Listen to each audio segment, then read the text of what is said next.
Atén l'aprenentatge, l'objectiu és aprendre a pensar abans de fer les coses, fer-les i, si cal, millorar-les. Els més petits ho fan amb les vives, que són aquestes ceballetes, i a més aprofiten per treballar conceptes que hem vist a classe com els números.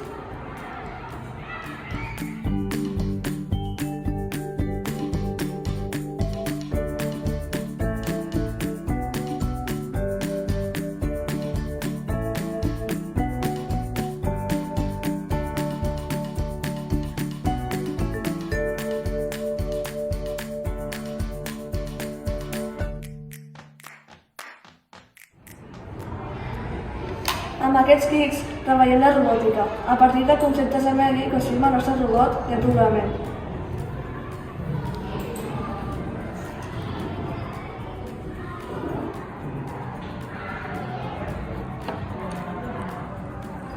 És un programa on podem crear jocs, contes i moltes coses més. En aquests blocs posem les ordres perquè el programa funcioni com nosaltres volem.